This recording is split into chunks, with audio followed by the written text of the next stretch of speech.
Sudden vacancy. Marcus Delaney stared at the resignation letter, his jaw clenched tight enough to crack walnuts. 8 years of impeccable service ended with a hasty note and an empty desk. Valerie had been more than his executive assistant. She'd been the backbone of his operation at Pinnacle Ventures. Apparently, she accepted a position at Quantum Capital last night, his HR director explained, hovering nervously in the doorway. Effective immediately. "Find me a replacement," Marcus said, his voice dangerously quiet.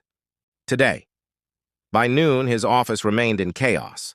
Marcus loosened his Italian silk tie and glared through the glass walls at the parade of candidates the staffing agency had rushed over. None lasted more than 10 minutes with him. "Mr. Delaney?" A voice from the doorway interrupted his brooding. "I'm your 3 o'clock." She wasn't what he expected. Where the other candidates had arrived in severe suits and practiced smiles, this woman wore a simple navy dress with practical flats. Her auburn hair was pulled back in a loose knot, and she carried a worn leather messenger bag rather than the standard portfolio. "Sophie Reeves," she said, extending her hand. "Temporary assistant." Marcus barely glanced up. "I've interviewed 7 people today." "What makes you think you'll last where they failed?" She set her bag down and looked directly at him. "Because I'm not here to impress you, Mr. Delaney. I'm here to organize your life while you find someone permanent." Her frankness caught him off guard. "And your qualifications?" 3 years as an editorial assistant at Richmond Publishing, 2 years managing a humanitarian crisis response team in Sudan, and I can alphabetize your contact list while calculating exchange rates in my head." She paused. "I also make exceptional coffee." "This is venture capital, Ms. Reeves. Not a publishing house or a refugee camp. People are people, Mr. Delaney. And systems are systems." She glanced pointedly at the chaos of papers across his desk. "Yours needs work." Something about her quiet confidence silenced his usual dismissal. Marcus studied her for a moment, the steady gaze, the absence of intimidation in her posture. "1-week trial," he finally said. "Starting now." Sophie nodded, already surveying the disaster zone of his office. "I'll need access to Valerie's files and your calendar." By 6 that evening, she had reorganized his immediate schedule, responded to 30 urgent emails, and somehow procured the confidential prospectus for the Singapore tech startup he'd been pursuing. "How did you get this?" he demanded, holding up the document. Sophie shrugged, gathering her things to leave. "I called them directly. Explained the situation. Sometimes honesty works better than power plays." As she reached the door, Marcus cleared his throat. "Ms. Reeves?" "Yes? Tomorrow, 7 a.m., she nodded. "I'll be here at 6:30. After she left, Marcus found himself staring at the place where she had stood. Sophie Reeves was either going to save his company or drive him completely mad. Possibly both. Reluctant rhythm. 2 weeks into their arrangement, Sophie arrived to find Marcus already at his desk, jacket discarded, sleeves rolled up, a scowl etched on his face. "The Nakamura presentation needs to be completely redone," he announced without looking up. "Their CFO will be here at 10. Sophie set down his usual black coffee. "The presentation we finalized yesterday?" "Yes, it's wrong." Rather than the panicked scramble he expected, Sophie pulled up a chair across from him. "Define wrong." Marcus blinked. Valerie would have simply apologized and rushed to fix it. "The projections are too conservative. They don't show the full potential." "So you want to exaggerate numbers to impress them?" "I want to show vision," he snapped. Sophie nodded thoughtfully. "May I?" She gestured to his laptop. Without waiting for permission, she turned it toward her and began typing. "What if we present both scenarios? The conservative approach and your visionary projection?" Marcus watched as she quickly restructured the presentation, adding a compelling comparison slide. Her fingers moved efficiently across the keyboard, her brow furrowed in concentration. "There," she said, turning the screen back. "Truth and vision together." The solution was elegant. Simple. Better than his original idea. "It will do," he said, the closest he came to approval. A hint of a smile crossed Sophie's face as she stood. "I'll confirm the catering for the meeting. And Mr. Delaney, you might want to put your jacket back on. The office is freezing. Over the following days, Sophie's presence became less irritating and more necessary. She anticipated his needs without the fawning deference that characterized his previous assistants. When he skipped lunch during marathon negotiations, a protein-packed salad appeared silently at his elbow. When he snapped at her during a stressful investor call, she responded with unflappable calm rather than wounded pride. Most surprising was her ability to humanize him to others. She somehow deflected his curt responses and translated his demands into reasonable requests. The office atmosphere had shifted. People no longer scattered when he approached. One evening, working late on the Nakamura contract, Marcus noticed Sophie rubbing her neck, exhaustion evident in her posture. "Go home, Ms. Reeves. We can finish tomorrow." "Almost done," she murmured, continuing to type. He found himself studying her profile in the dimmed office light, the determined set of her jaw, the slight furrow between her brows. Something unexpected tightened in his chest. "Sophie," he said, her first name feeling strange on his tongue. "Why are you here?" She looked up, momentarily confused. "To finish the contract?" "No, at Pinnacle, with me. You're clearly overqualified for administrative work." Sophie leaned back, considering him with that direct gaze that always made him feel transparent. "Because I'm good at fixing broken systems," she said simply. "And despite your best efforts to hide it, you're running one." The truth of her assessment lingered in the air between them, neither challenging nor apologetic. For the first time in years, Marcus Delaney found himself at a loss for words. Unveiled wounds. The call came at 6:15 a.m. Sophie was already awake, preparing for her morning run when Marcus's name flashed on her phone screen. "Quantum Capital has leaked details of the Nakamura deal," he said without preamble, his voice tight with controlled fury. "Meet me at the office in 30 minutes. By the time she arrived, Marcus was pacing his office like a caged predator. "Valerie," he spat the name. She took everything. Deal structures, client information, all of it. The pieces clicked into place. Valerie hadn't just been an assistant who left for a better offer. "This was betrayal. We need to contact legal," Sophie began, already reaching for her phone. "Already done. But we need to salvage the Nakamura relationship immediately." He ran a hand through his usually immaculate hair.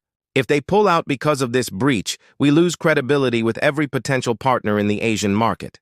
For the next 12 hours, they worked side by side, drafting communications, restructuring deal terms, and strategizing damage control. Sophie watched as Marcus navigated each crisis with ruthless precision. But she also saw what others didn't, the moments of doubt in his eyes, the tight line of his shoulders carrying the weight of potential failure. At midnight, alone in the conference room after the last emergency call, Marcus slumped into a chair, exhaustion finally claiming him. "She wasn't just my assistant," he said quietly, staring at nothing. "We were together for 2 years. I thought she understood what I was building here." Sophie remained still, sensing the rarity of this confession. "I gave her complete access to everything." His laugh was hollow. Apparently, Quantum's offer included partnership, something I wasn't ready to give her. "You couldn't have known," Sophie said gently. His eyes met hers, dark with a vulnerability that made her breath catch. "I should have. Trust is for fools in this business. Is that why you push everyone away? To avoid being fooled again?" The question hung between them, too honest to dismiss. Before he could answer, Sophie's phone chimed with an email alert. "Mr. Nakamura," she said, scanning quickly. "He's requesting a breakfast meeting, tomorrow." "To terminate the deal," Marcus concluded grimly. "Maybe not." Sophie hesitated, then continued. "The email is addressed to me, not you. He says he appreciates the directness of our midnight message." "What midnight message?" "I sent him a personal note explaining that we were addressing the security breach and offering an improved contract structure. I included my direct contact information." She met his gaze steadily. "I may have overstepped." Marcus stared at her for a long moment, his expression unreadable. "You took that initiative without consulting me?" "Yes." To her surprise, a slow smile transformed his face, the first genuine one she'd seen from him. Sophie Reeves, he said, shaking his head slightly. You continue to surprise me. The air between them changed, charged with something beyond professional respect. Sophie felt her pulse quicken as his gaze lingered on her face. For a dangerous moment, she imagined closing the distance between them. Instead, she gathered her notes with slightly trembling hands. We should prepare for tomorrow. Yes, he agreed, but made no move to return to work. We should. Crossed boundaries. The Nakamura crisis had changed something between them. In the 3 weeks since that midnight confession, Marcus and Sophie had developed a wordless synchronicity that both unnerved and exhilarated them. They anticipated each other's thoughts, completed each other's sentences in meetings, exchanged glances that conveyed entire conversations. The office had noticed. Whispers followed Sophie through the hallways. Speculation about her rapid rise in Marcus's esteem, the way his demeanor softened in her presence. People are talking, Sophie said one evening as they worked late, the Manhattan skyline glittering beyond his office windows. Marcus didn't look up from his laptop. People always talk about us. Her voice was steady, but her fingers fidgeted with the pen in her hand. Now he looked at her, his dark eyes unreadable. Does that bother you? It complicates things. What things exactly, Sophie? The way he said her name, soft, almost intimate, made her pulse quicken. She stood abruptly, moving to the window to put distance between them. I'm your assistant, Marcus. That line exists for a reason. He joined her at the window, close enough that she could smell his subtle cologne. And if the line didn't exist? Sophie turned to face him, her professional resolve wavering. I didn't come here for this. For what? His voice was low, challenging. For you, she admitted. For whatever this is becoming. Marcus studied her face, his expression softening. I wasn't looking for this either. Before she could respond, his phone rang with a call from Tokyo. The moment fractured, reality reasserting itself. Marcus stepped away, answering with his crisp business tone, while Sophie gathered her things to leave. Wait, he said, covering the receiver. This will take a while. Have dinner with me after? The invitation hung between them, clearly not a business dinner. Sophie hesitated, then nodded once before slipping out the door. 3 hours later, they sat across from each other in a small Italian restaurant in the West Village. Far from the corporate high-rises and prying eyes of colleagues. Without suits and offices, they were just a man and woman sharing pasta and wine by candlelight. Tell me something I don't know about you, Marcus said, refilling her glass. Sophie considered him over the rim of her wine glass. I was engaged once, to my college sweetheart. What happened? He wanted a small-town life. White picket fence, 2.5 kids. I wanted more. She shrugged. We wanted different versions of happiness. And what's your version? Marcus leaned forward, genuinely curious. Purpose? Challenge? The feeling that I'm building something meaningful. She smiled slightly. Not so different from yours, I suspect. Their conversation flowed easily through dinner, untethered from spreadsheets and contracts. Sophie discovered that beneath Marcus's intimidating exterior was a man with a dry wit and unexpected passions. Classical music, architectural history, rescue dogs. Walking back to her apartment, their hands brushed accidentally. Marcus caught her fingers in his, the simplest yet most intimate gesture they had shared. At her doorstep, the night heavy with possibility, he traced a finger along her cheek. Sophie, he whispered, her name a question. She answered by rising on her toes, pressing her lips to his.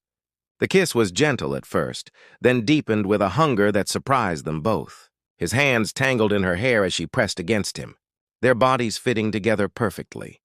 When they finally broke apart, breathless, Sophie saw vulnerability mingled with desire in his eyes.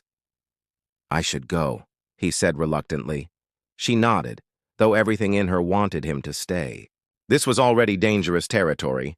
As his taxi pulled away, Sophie touched her lips, still warm from his kiss, wondering how something so complicated could feel so inevitable. Part 5. Redefined Terms. The board meeting was scheduled for 9 a.m. sharp. Sophie arrived at 7:30 to find Marcus already in his office reviewing presentations. They hadn't spoken about the kiss. 3 days of polite professionalism had created a fragile barrier between them. "Coffee?" she offered, hovering in the doorway. "Please." He glanced up briefly, then returned to his notes. As she turned to leave, he called after her. "Sophie." She paused, looking back. "We need to talk." "After the meeting?" The formality in his voice sent a chill through her. Of course. The board meeting stretched for 4 grueling hours as Marcus presented his vision for Pinnacle's expansion into emerging markets. Sophie watched him command the room with the confident authority that had first intimidated her months ago. Now she saw beyond it, to the passion driving his ambition, the intelligence behind his strategy.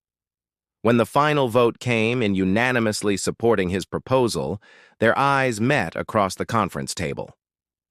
For a fleeting moment, she glimpsed his desire to share this triumph with her specifically. As the board members filed out, congratulating Marcus, Sophie slipped away to his office to prepare for their inevitable conversation. She knew what was coming, a gentle but firm reminder of professional boundaries, perhaps a reassignment to another executive. She had crossed a line she couldn't uncross. When Marcus entered 20 minutes later, he closed the door behind him. "I've been thinking," he began, leaning against his desk rather than sitting behind it. "Me too," Sophie interrupted, needing to say her piece first. "What happened the other night was inappropriate." "I understand if you need to reassign me." Marcus looked genuinely surprised. "That's not where I was going with this." "It's not?" "No." He moved closer, his expression serious. "Sophie, when Valerie left, I thought I was replacing an assistant. Instead, I found—" He hesitated, searching for words. "I found a partner." The term hung in the air between them, weighted with meaning. "The board approved my creation of a new position today. Chief Strategy Officer." His eyes held hers steadily. "I want you to consider it." Sophie blinked, processing his words. "You're offering me a promotion now?" "I'm offering you the chance to do what you're already doing, helping shape this company's future with the title and compensation you deserve." "And us? Whatever this is between us?" Marcus took her hands in his. "That's a separate question. One I'd like to explore outside these walls, away from hierarchy and office politics. People will talk," she warned again. "Let them." His thumb traced circles on her palm. "I've spent years letting fear of betrayal dictate my choices. I don't want to make that mistake with you." Sophie studied him, seeing not the intimidating CEO who had first interviewed her, but a man offering both professional recognition and personal vulnerability. "I can't give you an answer right now," she said honestly. He nodded, understanding. "Take the weekend. Think about what you want, professionally and personally." Late Sunday afternoon, as autumn leaves swirled along the paths of Central Park, Sophie found Marcus waiting on a bench near the boathouse, exactly where her text had directed him. He stood when he saw her approach, his expression carefully neutral. "I've been thinking about broken systems," Sophie began, stopping before him, "about how they can be fixed with the right tools, the right structure." "And?"